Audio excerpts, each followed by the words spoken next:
આજ રોજ 21મી જૂન આપણા દેશમાં નરેન્દ્રભાઈ મોદી આવ્યા પછી વિશ્વ યોગા દિન ડિક્લેર થયેલો છે. એ આજે 11મો વિશ્વ યોગા દિવસ છે અને દર વર્ષે 21મી જૂન એટલે જે સૂર્ય ચંદ્રમાં પરિભ્રમણ થતું હોય આજથી દિવસો મોટા થશે અને રાત થોડી નાની થશે.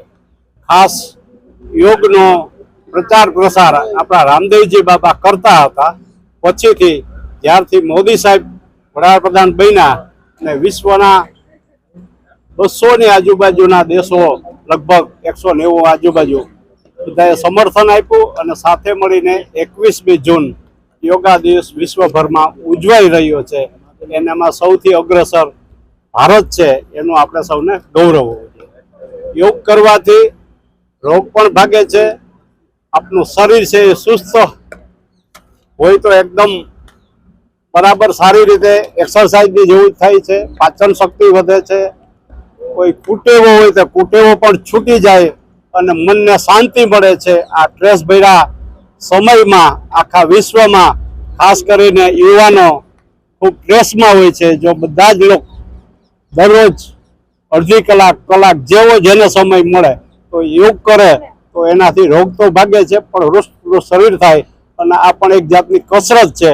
અને સાથે સાથે જે કોઈ દવા લેતા હોય, ડાયાબિટીસ હોય, અન્ય એવા ઘરગથ્થુ જે પેલા રોગ થતા હોય તો એ રોગ ભાગી જાય છે અને તંદુરસ્ત જીવન જીવી શકીએ છીએ. અત્યારની આપણી હાલની જે લાઈફસ્ટાઈલ છે એમાં ફાસ્ટ ફૂડ ખાવાના, અન્ય ટેવો, વાસી ખોરાક ખાવાનો, બહારનું જમવાનું, આ બધું હોય છે ને બધા અત્યારે યુવાનો આ બધું સહજ રીતે કરતા હોય છે.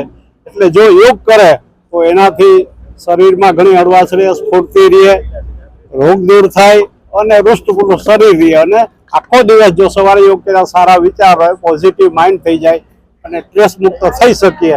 એટલે હું પણ આપ સૌ મીડિયાના માધ્યમથી, ઇલેક્ટ્રોનિક મીડિયાના માધ્યમથી સૌને વિનંતી કરવા માંગુ છું, રાજ્યસભાના સભ્ય તરીકે, કે સૌ લોકો જેમ આ મને સાંભળતા હોય એ બધાએ ફૂલ નહીં તો ફૂલની પાખડી જેમ થતી હોય એમ આપણે 24 કલાકમાંથી અડધો કલાક પણ જો યોગ માટે આપશું તો આપણી તંદુરસ્તી માટે, આપણા પરિવાર માટે, આપણા શરીર માટે ખૂબ જ ઉપયોગી છે. ઉપરાંત કોઈ જાતનો ખર્ચો નથી.